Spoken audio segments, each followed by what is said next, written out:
Wow, money, money all the way. Namaskar Librans, welcome to your reading for the month of May 2020. So let us begin and let us see what the cards and the stars have in store for you. So what are you guys doing these days? How are you handling the stress? Are you doing any kind of meditation, or are you following any protocol on how to handle the daily stress and anxiety which is currently prevalent in everybody's life? I am a Reiki Grandmaster, so I do Reiki, and of course there are a lot of healing practices which I follow. If possible for you, whenever the lockdown opens, I would advise you to wear Shungite. Shungite is a very beautiful, very protective, very grounding stone. And of course, do comment below on how you are handling the stress in your life. Beginning of the week, we have the first card that we have for you is the death card. Now this does not signify actual death. This implies that there is going to be some kind of transformation which is going to happen internally within you. If however somebody is sick around you, then you need to definitely take care for their health. Then in the second week of May, we have some planetary movement happening. Very importantly, we have Mars, which is going to enter into Aquarius. That is going to happen on 5th of May. Now Mars is the planet which had moved into Capricorn on 22nd of March, and thereby causing lockdown, more so in India and in a global fashion also. So when on 5th of May Mars is going to exit out of Capricorn and it is going to enter into Aquarian, we will find an ease in the lockdown situation happening.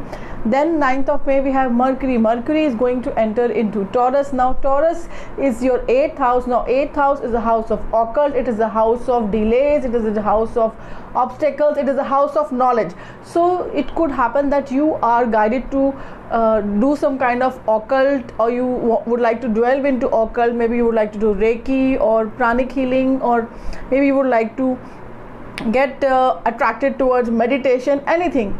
And apart from that, it's a good time to study. If you would like to study. And Mercury in 8th house, if Mercury is placed well in your natal chart, it can give you a lot of benefit. However, if it is not placed nicely, it can cause a lot of issues. So please chant Durga Saptashti. It is going to be very, very beneficial. Second week we have for you the 8 of Pentacles. As I said, Mercury moves into 8 and we have 8 of Pentacles. So it implies that you need to study really, really hard. You need to practice your skills on a daily basis to be at the level which you want to be. If you want to be at this level, maybe you are practicing this much. So you need to really put in effort and get out there so that your place can be made in the world. Then in the third week we have for you the Devil card. Now this card implies that whatever you would like to manifest, you will be able to manifest, and you would like to manifest very quickly. So you would like to maybe go in for a shortcut. Now that shortcut might prove useful now, but it will prove harmful in the long run. So please be careful about the shortcut that you are taking, because it is not going to be viable in the long run.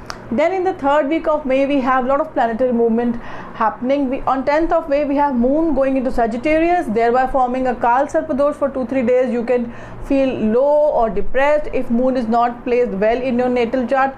Remember to drink water in a silver glass. Then 11th of May we have Saturn going retrograde, and 13th of May we have Venus going retrograde. Now the thing with Venus retrograde is that generally it happens that the relationships which you did not close earlier will come back in your life. So people, your exes can try to connect with you, they can try to come back in your life. So please close out the relation. This is a good opportunity.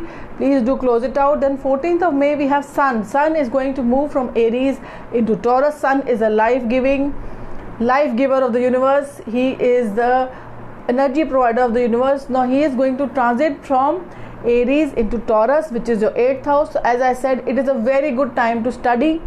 And then 15th of May, in this week we have another planetary movement, which is that of Jupiter. Jupiter is going to go retrograde. So very, very important and planetary movement filled third week. If you like the video and you would like to see more of it, so remember to like and subscribe to our channel. Also, in case you have personal queries, you can always connect with me on my Facebook page and Instagram page. And also, if you would like to connect with me for consultation, we have a website also, www.harmonizeme.co, or you can also contact me on the number which is coming below, and we can have. Fourth week we have for you Page of Pentacles. Now this implies that there could be some kind of message coming in about money from somewhere to you. It could be that you had asked for some loan and it can come through, or you're expecting some payment and that might come through. So anything can happen. Or maybe your salary which was pending might come through, so anything can happen.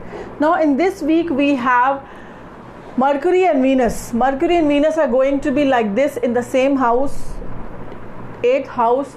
And 8th house, as I said, it is the house of knowledge, it is the house of occult, it is the house of obstacles. So you can expect some kind of expenditure on knowledge. You might like to do some kind of online workshop.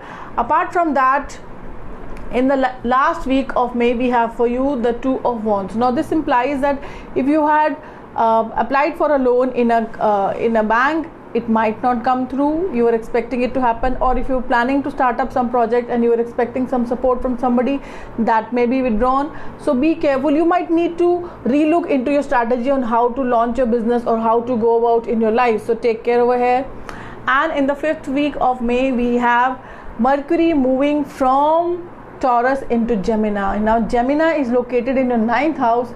9th house is the house of profit, and as I said earlier, Mercury is a planet of knowledge. It is the planet which it is known as God's messenger, and it is one planet which gives 3 times and takes away 3 times. So if it is not placed well in your astrological chart, it can actually do a lot of harm.